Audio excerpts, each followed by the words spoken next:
Antes de comenzar este programa, quiero decir que es en memoria de una mujer que respeté, quise mucho, una doctora en matemáticas, una gran profesora, una gran persona. Estoy a punto de hacer algo que ella quería que yo hiciera y además de Carmen Berenguer se lo voy a dedicar a ella. Te extraño mucho, Elcita, y te voy a extrañar mucho. Se nos están yendo estas grandes mujeres. Grandes mujeres. Este programa es para vos. Nunca nadie en abril de 2022, hace 2 años, mencionaba la palabra que Milei podía ser presidente. Por eso digo de que tiene un valor aquello de que los jóvenes, vos estabas viendo los jóvenes, los hijos simbólicos, sí. Y marcaste en ese reportaje también, los hijos de Cristina van a votar a Milei, que va a venir un psicópata carente de amor y cruel. Así eso dijiste, sí, textualmente. Seguramente cívica, abogada, profesora universitaria y hasta diseñadora de moda. Me refiero a la prolífica Lilita Carrió, fundadora también además del Estudio de Formación Cultural y Política Hannah Arendt. En 1994, Elisa, impulsada por su padre, dirigente radical del Chaco, se presentó a las elecciones de la Convención Constituyente en aquel momento y resultó elegida. Luego de esa experiencia fue candidata a diputada nacional en 1995, 1999, en todo caso por el Chaco, y en 2005, 2009, 2013 y 2017 por la ciudad de Buenos Aires, resultado electa en todas las oportunidades. Se presentó además como candidata a la presidencia en el año 2003, en el año 2007, en el año 2011, y fue una de las principales dirigentes de la coalición Cambiemos, que llevó a Mauricio Macri a la presidencia en el 2015. Presidió la Comisión de Relaciones Exteriores de la Cámara de Diputados y en marzo de 2016 dejó el cargo para dedicarse a la campaña de la reelección, obteniendo más del 50% de los votos. Fue fiscal del Estado en su provincia de Chaco, en su origen en la actividad pública en el año 1978 a 1980, luego secretaria del Tribunal Superior de Justicia de 1980 a 1983. Escribió varios libros, el último, por ejemplo, Solamente llama vida, publicado en el año 2019. Casualmente, en octubre de 2019, presentó la renuncia a su banca como diputada nacional para dedicarse a la vida privada luego de 25 años de actividad política. Protagonista de muchas controversias, denuncias y polémicas, hoy vuelve de su casa en exaltación de la cruz al escenario político en un momento de máxima tensión para el gobierno de Javier Milei por la votación. Sociedades sin vínculos, de sociedades que están muy atomizadas, el chico que está solo, esto también es la pandemia,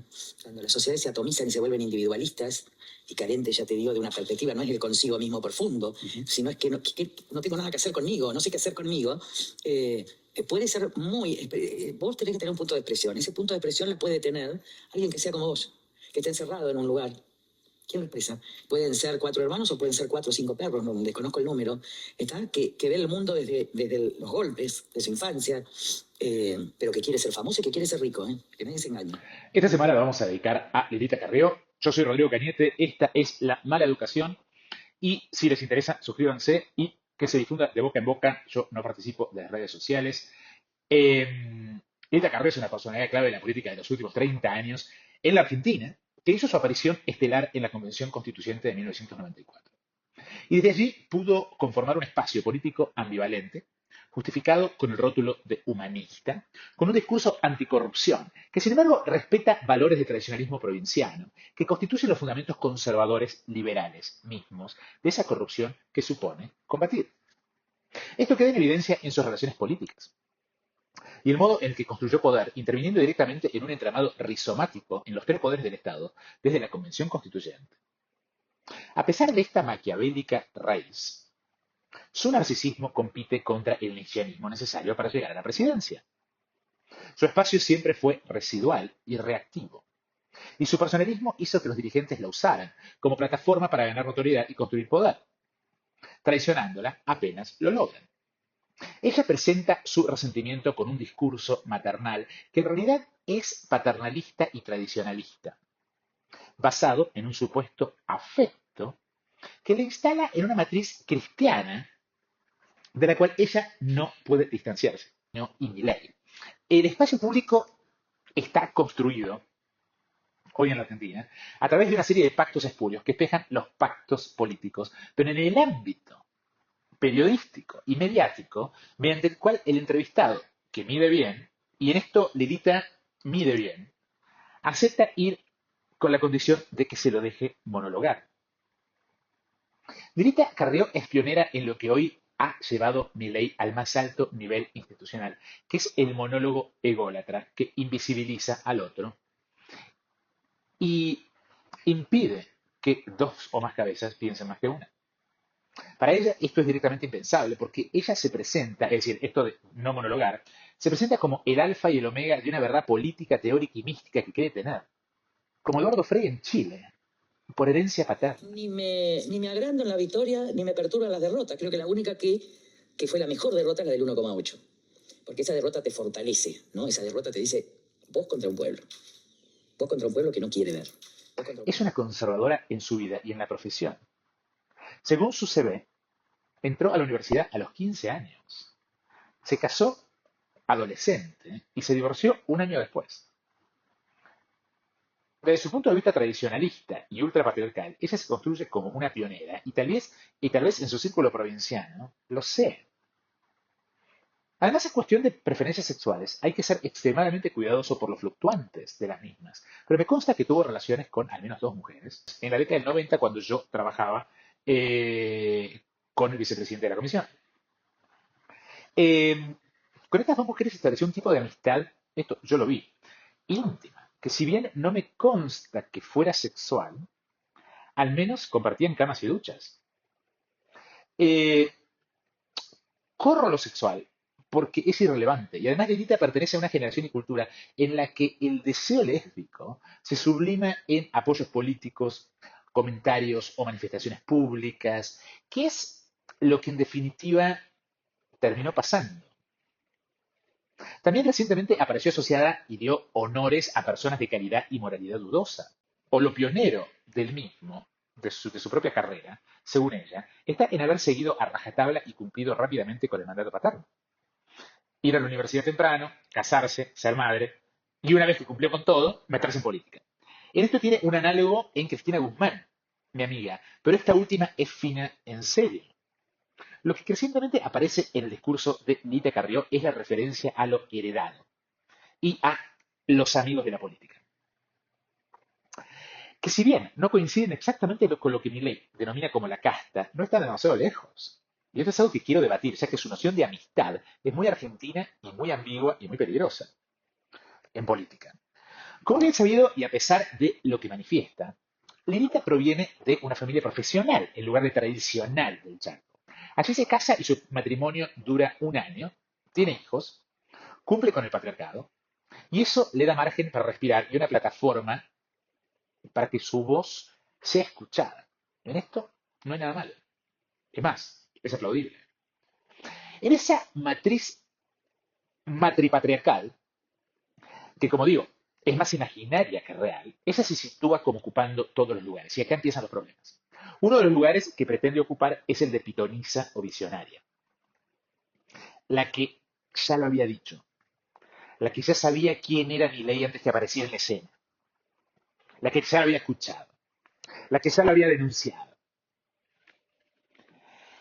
Cuando se refiere a la amistad en política, como por ejemplo la que tiene con Pichetto, Lilita, cuando vos hablabas de esa transversalidad entre la diferencia entre los amigos y las ideas, te fuiste del bloque que presidía Pichetto. Él habla muy bien de vos, Sí, pero que vos yo hablas muy bien de también. él. ¿Por qué? ¿Qué significa? Bueno, porque, a ver, yo creo que esto fue una organización racional para poder tener trabajo en las comisiones. Porque por el número de diputados que tenía cada uno, la verdad que no podíamos tener voz en las comisiones. Y ese grupo de gente es gente que sabe leer y escribir. Y muy bien. Es decir, de hecho, Pichetto presidía un bloque y yo presidía otro. Yo presidía el segundo bloque o el tercer bloque de la Cámara. Entonces, en la época menemista hubo mucho respeto. Ahora, él es hijo de Menem. Entrañablemente. Porque yo lo conozco y lo vi, así hicimos el dictamen junto del Consejo de la Magistratura. Él es íntimo amigo de Eduardo Menem, y es legítima esa amistad. Entonces él no va a llegar a los 76 años para no ayudar al menemismo, porque eso es él. Él nunca fue kirchnerista, lo que pasa es que él siempre en eso vota oficialismo, ¿no? Y con el marco del respeto, por ejemplo, él siempre fue amigo de la gente de la CGT, yo nunca, de los gordos. Entonces, llega un momento en que los caminos, se mantiene el diálogo, pero los caminos se bifurcan en el mejor sentido de la palabra. Digo, no podemos llegar al año que viene con una confusión electoral donde alguien se vaya con los menemistas, ¿está? Donde otros se vayan con el PRO. No, es mejor manteniendo la excelente relación que tenemos, porque además es de respeto total. Yo casi no hablo con Pichetto, ¿eh? no porque es honesto, sino porque según ella, su deshonestidad es sincera y hace una diferencia entre honestidad y sinceridad. Eso lo que valora son entonces subjetividades cuya naturaleza y origen por fuerza de casta no varían. Esto es de un elitismo potencialmente feudal.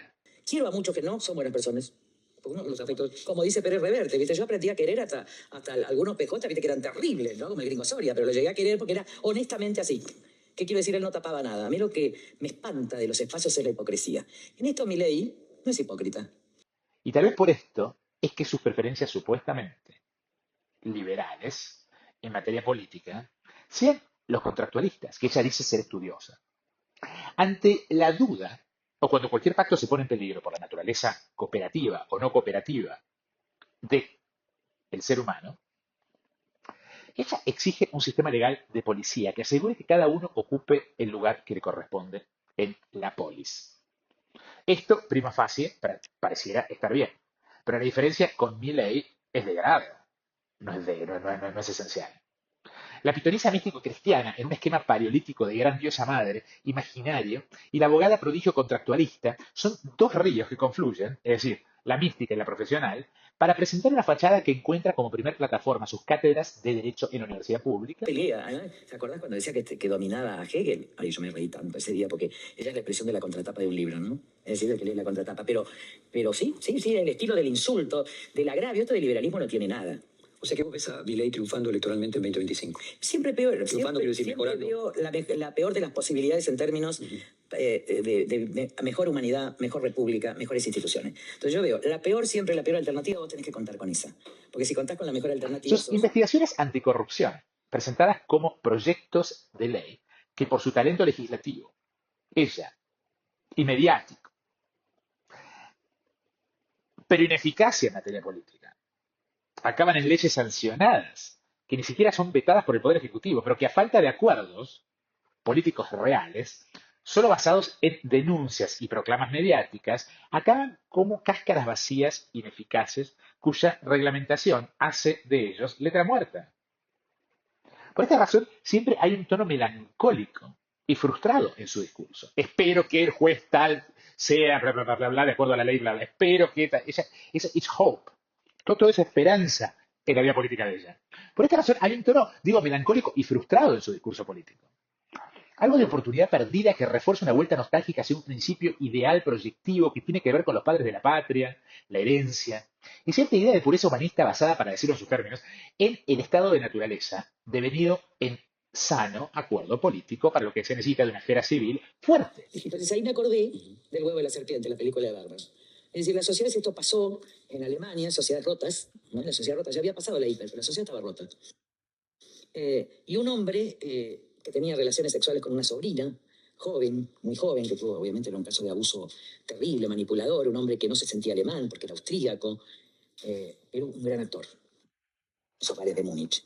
Y nadie se daba cuenta, porque finalmente él expresaba una sociedad alemana rota y tenía algo de cultura. Y esto no significa que yo lo compare con lo que hicieron con los judíos. Estoy hablando de cómo se va formando el carácter de clase media que hay que salvar, de una identidad.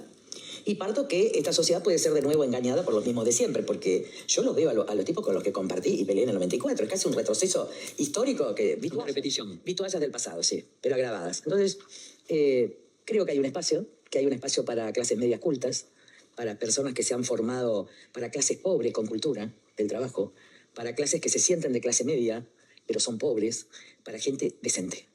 Yo creo que hay un porcentaje del 30% de la Argentina transversal, te digo de los más ricos a los más pobres, pero que hay un 30% que quiere decencia y que tiene sentido de la vida, tanto espiritual como filosófico, como republicano, y no hay más, ¿eh? Nunca creí que cuando yo gané el 52% de la capital, yo estaba ganando y estaba tornando republicana toda la capital. Pero hay que lograr ese 30%. A ver, una hipótesis, una ontología distinta. No ideológica, no te vas de extrema derecha a extrema izquierda o de izquierda a derecha. Pero hay que tener coraje para estar en el centro. Porque hay un centro casi corporativo, que es el que proponía Horacio, ¿no? Yo creo en un centro vital.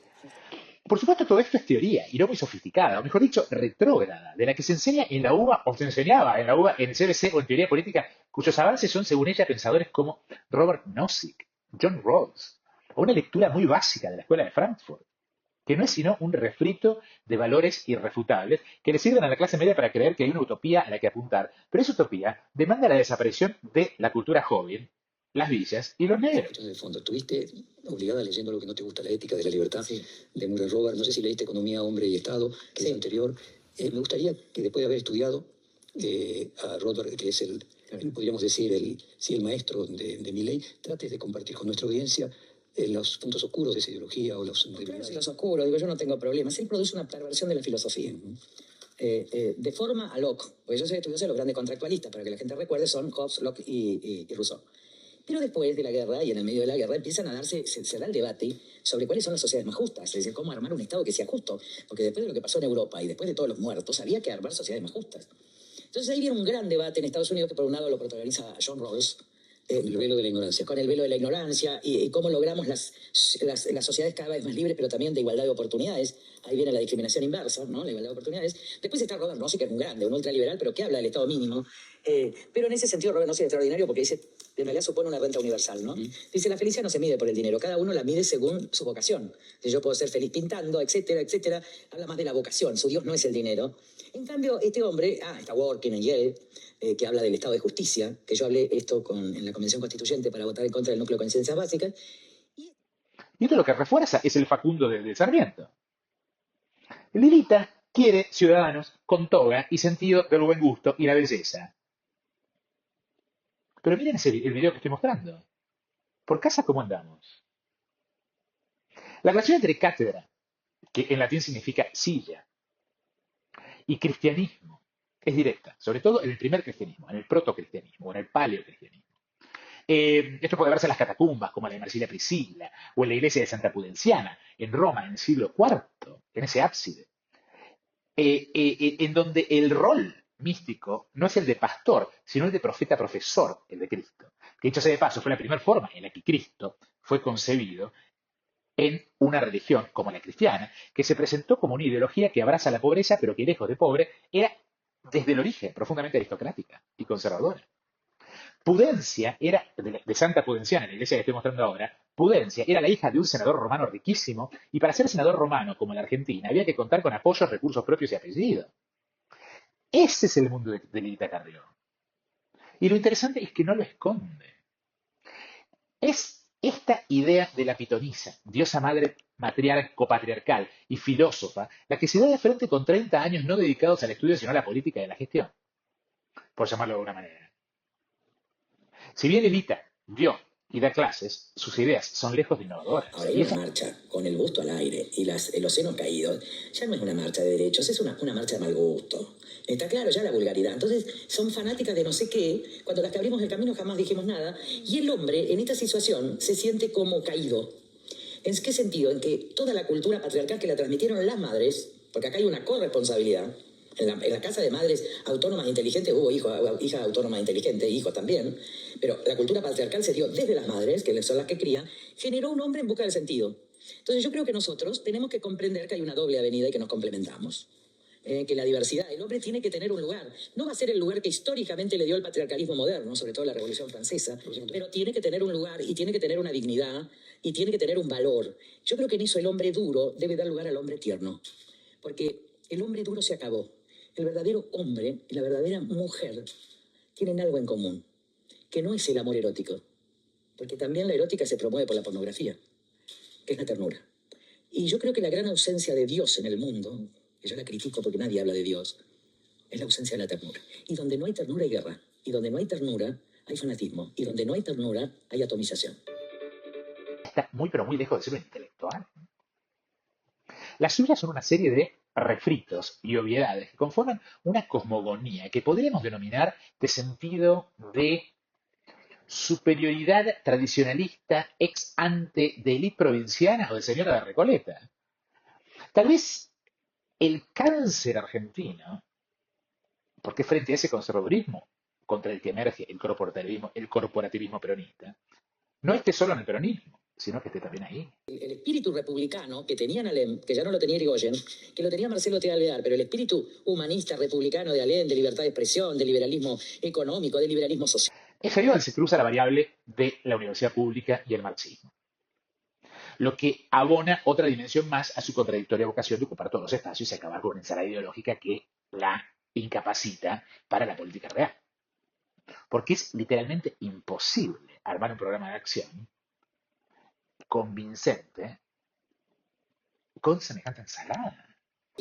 Que también lo podés ver en Juan B. Justo, hombres ilustrados, hijos de la Universidad de Buenos Aires, incluso puede ser un Pellegrini, incluso hay conservadores extraordinarios, por ejemplo, Cárcano y Dialet Macé, que son los conservadores progresistas, hicieron Córdoba.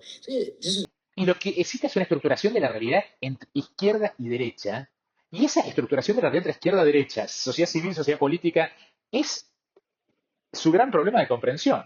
Yo diría que más que marxista, ella es hegeliana. Por eso se ofende cuando eh, Cristina reclamó ser hegeliana.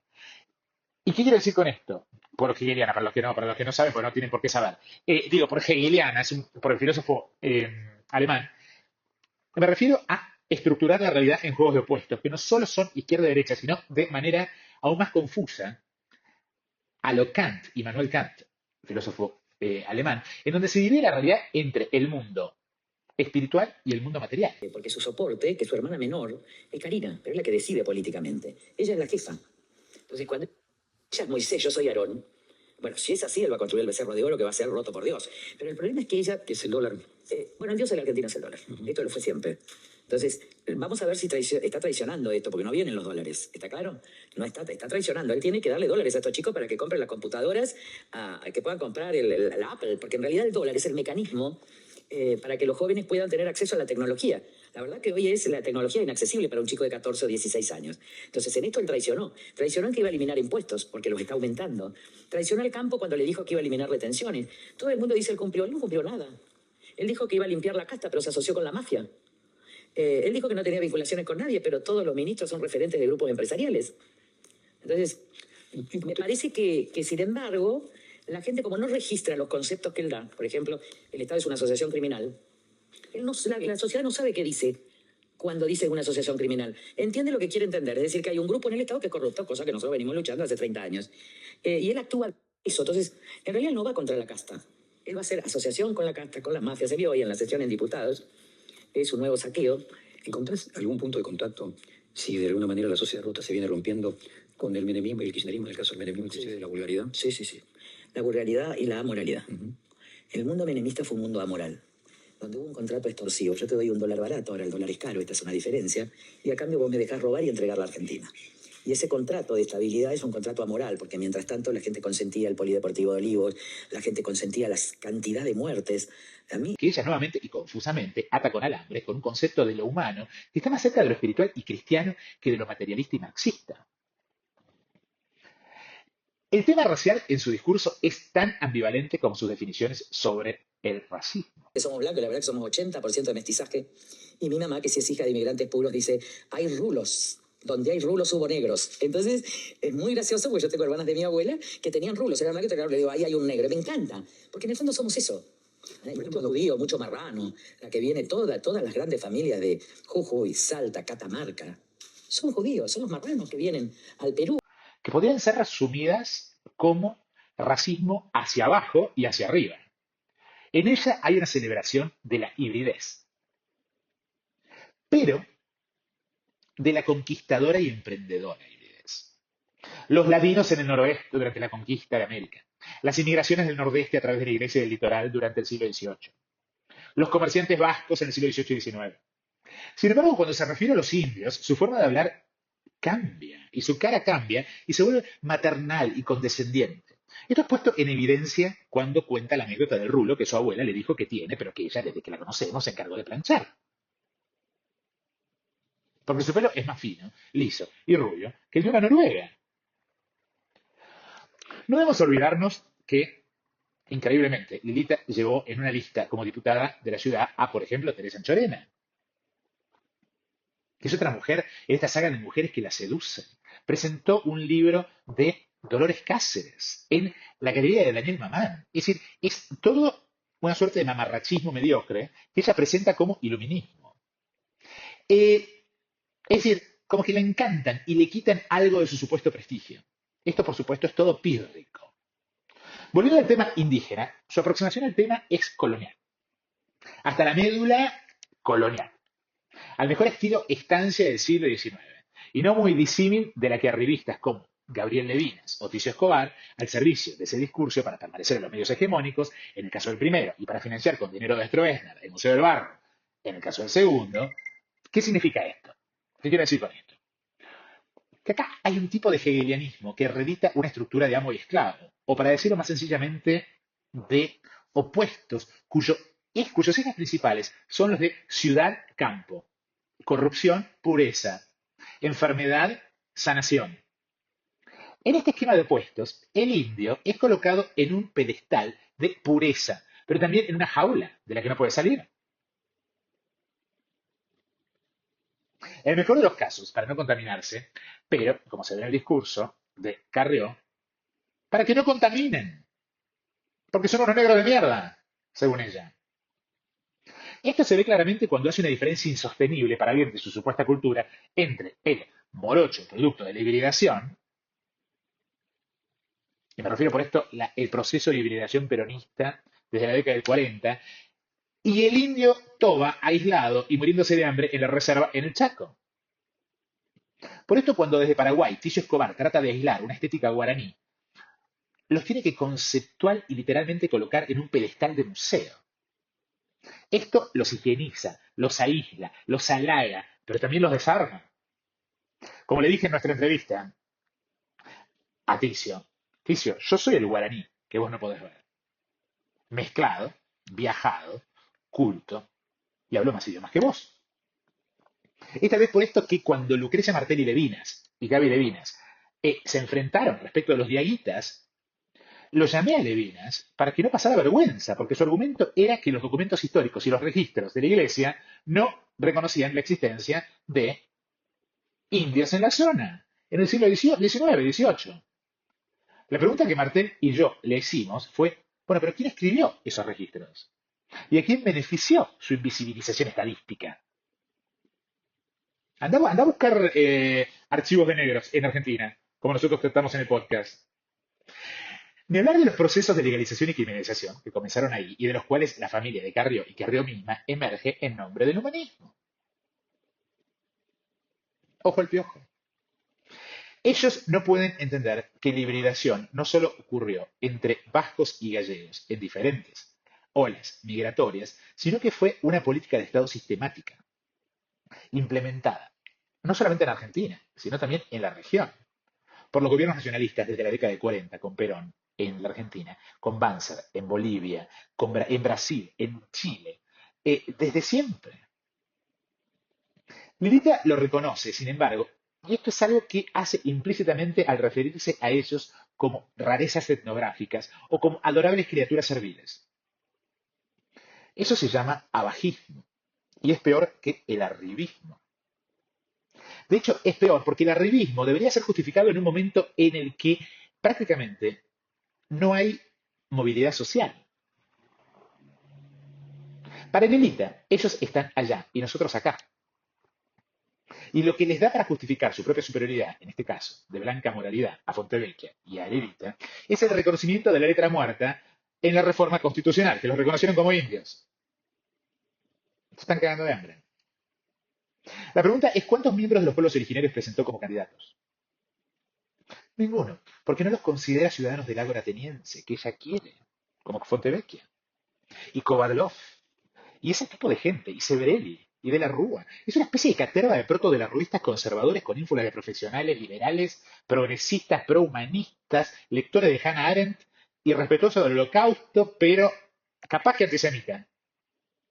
Por eso, todo lo que hace Carrió es letra muerta que usa en los medios a través de un discurso melancólico, porque no se le da bola y se la abandona sistemáticamente. Y también es un discurso nostálgico, porque reclama una vuelta a valores perdidos en esa Atlántida de los padres fundadores de la patria. Digo, porque estas son las grandes preguntas. La incapacidad de los espacios que supuestamente, entre comillas, creó la Ilustración. La desaparición de los espacios del Renacimiento. La desaparición de los espacios de la antigua Grecia. La desaparición de los espacios de la antigua India. ¿Qué quiero? Es la desaparición del espacio de la Ilustración. En consecuencia, lo que hay es una sociedad profundamente infantil, sobre todo en sus niveles altos. Yo lo veo en conversaciones porque tengo muchos amigos en eso, en todos los espacios, en todos los niveles de vida. Veo un espacio donde dice, ¿te gusta? ¿No te gusta? ¿Apoyo? ¿No apoyo? ¿Hay que dejarlo hacer? O sea, una sociedad cristalizada en el presente. En donde incluso llega a halagar a Juárez Selman. La ponderación de la generación del 80 siempre viene con las fantasías de educación pública y gratuita y universal. Y me pregunto, ¿de qué se trata esto? Bueno, como sabemos, y hasta Milei lo dijo, este es un tipo de educación para ricos o rentistas que tienen tiempo para la Café Society y que viene atada a ella y viven cerca, sin pagar alquiler, por supuesto, o con los padres pagando alquiler, de la sede en Capital. Sí, tengo El pánico me propio. y me enfermo. Me enfermo en la mediocridad. Yo ya me di cuenta, yo analicé todo. Me gusta enseñar. ¿Veniste a vivir acá? ¿Tiene que ver con eso? ¿Salir de Santa Fe? No, Santa Fe era divino porque era el bar de todo el barrio, no, porque yo tengo muchos amigos, mis amigos están fuera de la política, ¿eh? Yo tengo una vida propia total, vos te das cuenta, me gusta la decoración, me gustan mis amigas y mis amigos, La ropa. me gusta la ópera, me gusta la ropa, me gusta enseñar, me gusta el bar, esa es mi vida. Después este es un deber por una buena humanidad, es un deber casi kantiano, te diría, o más que kantiano, post-kantiano, vos tenés un deber por la especie, tu vida tiene que servirle a algunos, aunque sea, y yo creo que he servido bastante a muchos, que funcioné bien como maestra de grandes diputados nacionales, que funcioné bien formando, quizás algunos te digan, decir, trabajar con carrera de trabajo esclavo, dicen. Dicho de otro modo, como los subsidios a la energía en tiempo de Cristina, la UBA es financiada por los pobres, para que se perpetúe la misma élite que Carrió considera como la nación argentina honesta. Creo que el espíritu republicano que tenían Alem, que ya no lo tenía Irigoyen, que lo tenía Marcelo T. Alvear, pero el espíritu humanista republicano de Alem, de libertad de expresión, de liberalismo económico, de liberalismo social, que también lo podés ver en Juan B. Justo, hombres ilustrados, hijos de la Universidad de Buenos Aires, incluso puede ser un Pellegrini, incluso hay conservadores extraordinarios, por ejemplo, Cárcano y Vialet Macé, que son los conservadores progresistas, hicieron Córdoba. Entonces, Hasta ahí. Toda esta hipocresía queda en evidencia cuando se ve su casa que envía mensajes ambivalentes, visuales. Ella, cual Diógenes posmoderna, justifica o aprovecha su fracaso político tras la debacle de Macri y su fallido apoyo a esa fuerza con sobreactuaciones adolescentes, con abracitos y un discurso del amor que claramente no se aplicaba o no se podría llegar a aplicar a la figura de Mauricio Macri. Este Diógenes, Lilita, lejos de esto, lo intentó todo para pertenecer a ese club. Pero ya ese ágora ateniense que ella cree que existe, o que debe existir, se perdió y nunca existió. Y lo que existe ahora es una plutocracia de Panama Papers y narcotraficantes con contactos en la banca internacional y la mafia internacional. ¿O cómo se creen que se mantiene en Inglaterra? Fontevecchia en la entrevista en su casa de, no sé, creo que de Córdoba. Y la casa brilla en la limpieza por lo que tiene sirvientas, pero también baratijas. Cuadros baratos y horribles y un rejunte de muebles que son realmente un rejunte de herencia. Esto nos devuelve el tema de lo que supuestamente da la educación pública, la herencia y el acceso al respeto. Algo que yo he venido militando en contra desde el 2012, con el evidente mejor gusto que esta señora y un conocimiento de la historia del arte que ella nunca tendrá. Lilita hoy se cree Diógenes, quien se retiró de la ciudad al campo para el autocultivo en el retiro. El negotium como negación del otium, el negotium. El ocio creador, el ocio del autocultivo, que viene de épocas del Imperio Romano. Ella se ve en su privilegio, en sus amigos, en su socialidad de ese retiro imperial romano, no obligada a tener que ir a la ciudad, a la que se identifica con la mediocridad de Riobamba y Rivadavia, que es el anexo del Congreso, un lugar que según ella la deprime y entiende que su interacción por la mediocridad y que entiende que su interacción puede ocurrir a través de la escritura y los medios. En esto estamos de acuerdo.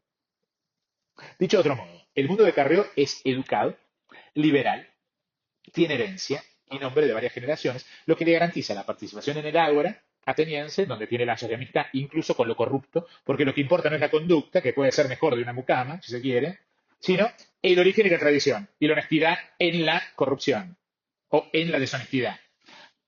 What the fuck? El sueño de Lilita es un ágora ateniense con ella revestida de oro como palas Atenea dentro del Partenón, a donde los ciudadanos suban, le ofrezcan libaciones y sacrificios, y ella sale a hablar de grandes profecías y verdades. Pero para que esto exista, tiene que haber esclavos y mucamas, o sea, una clase no educada sirviéndola. Para peor, ella divide a esta clase educada entre los respetuosos y los irrespetuosos, los con gusto y los sin gusto. En otras palabras, los viejos universitarios y los negros de mierda. Siempre lo fue. Yo decía, los Fernández son muy ordinarios. Así, ¿te acordás del Domite? Yo decía, los Fernández son muy ordinarios. Por Aníbal y por él, ¿no? Y efectivamente, vieron que tienen esa cosa que Te no estás fue- olvidando de otra Fernández. Bueno, yo tampoco quiero discriminar, no toco a las mujeres, pero cuando uno escucha, uno se da cuenta, porque además no es un problema elitista, ¿eh? Su ágora ateniense deviene la película Metrópolis de Fritz Lang, lo que incluso les lleva a citar a los románticos alemanes, por lo que no estoy tan lejos al decir que su visión de la realidad es a lo Metrópolis de Fritz Lang. En este punto, ella lanza el tema de que ella tiene buen gusto y solo es ver cómo se viste para percibir que él encaja. Los aros dorados corrugados saturan la visión. La casa está llena de porcelana berreta y kitsch, que le debe gustar por su falta de formación en las diferencias entre la porcelana de Delft, la porcelana de Meissen, la de Capodimonte, la de Sèvres. No tiene ni idea. Pero ella habla en nombre de gusto. Como Lessing en su seminal La Oconte, Lita reclama desde Córdoba el derecho natural a la cultura y a la belleza, que en sus términos es estrictamente canónica, patriarcal, colonial, occidental y adopta la forma de ópera, libro, filosofía, o sea, unidades autocontenidas higiénicas y en un pedestal. Lesper. Al menos en materia estética. No hay mucha diferencia entre ellas dos. El problema es que Lesper medio como que se ríe de sí misma y hace una performance, lo que la hace divertida. Y ese es su encanto. Avelina Lesper me refiero. Mientras que Lilita lo transforma en un reclamo político, nostálgico, melancólico, depresivo y le imprime violencia. Digo esto porque el modo en el que se refiere a los jóvenes es casi criminalizante. Para ella, las redes sociales deben ser controladas por irrespetuosas y porque atentan contra el neodarwinista evolucionismo de una clase iluminista dominante. En su visión de la cultura, los nuevos modos de percepción planteados por el mundo virtual quedan totalmente fuera de consideración. Ella te habla desde la década del 90, en términos tecnológicos. Los enuncia, pero no sabe qué decir. Para concluir, Lilita es coherente, lógica e inteligente, hiperinteligente. El problema son sus ideas, su exagerada ambición, su idea de sí misma, que ella todavía cree en la soberanía del sujeto, ella cree que ella puede, sola, y su poca efectiva inteligencia. Es una persona súper inteligente y poco efectiva con su inteligencia. No sabe qué hacer con ella. Todo existe en su mente y llega a concretarse, pero a nivel de la imagen en los medios hegemónicos, que son de la década del 90, y el discurso. Pero es incapaz de cambiar la realidad por más pragmática que se proclame. Por eso termina en Córdoba. Porque precisamente eso es Córdoba, un depósito de gente cuyo pensamiento liberal y arcaico es extinto y arqueológico. Pero se refugia bajo una pátina de la docta cuando es la Priti y el cuartetazo, la clave de coexistencia de una sociedad rica con una sociedad vital. En esto me recuerda a Chile. El Chile y esa entrevista a Eduardo Frei, que quiero analizar en un momento, que gira no en torno de sus proyectos políticos, sino en el derecho a la verdad y el gobierno que tiene por lo heredado y aprendido por medio de su familia. A mí todo este tema de el iluminismo, el aura ateniense, el ciudadano, la belleza, el sentido, que se callen la boca. Porque yo para eso prefiero un loco como Milei que rompe todo y que por lo menos, una vez que lo rompe y no es efectivo, a la mierda. Y hay cierta renovación. Es decir, si no, lo que está reclamando Lilita Carrió es un ciclo, es un loop traumático en donde siempre volvemos a respetar a los nombres con apellidos de calle, Don Chorenan, Mateo, qué sé yo. Es decir, que es lo más deprimente y anti todo que hay. Es decir, hablar 40 minutos de Lilita hace que se me metió para adentro. Yo creo que acabo de desarrollar una vagina. No la muestro porque me sacan el gozo. Nos vemos la semana que viene vamos a seguir con política. Antes de entrar, quiero hacer un capítulo dedicado a San Pietro y Montorio, el edificio perfecto de Bramante.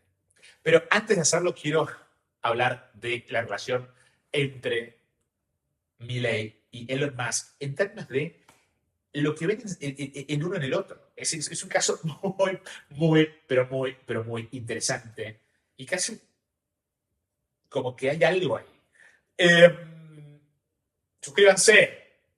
Se vienen suscribiendo y esto que estoy haciendo va arrastrando a poco, sin publicidad, sin ningún tipo de concesión así de entrevista, de nada como para ganar popularidad, sino que quiero que la palabra se imponga y que si les gusta, coméntenlo, cuéntenlo, boca a boca,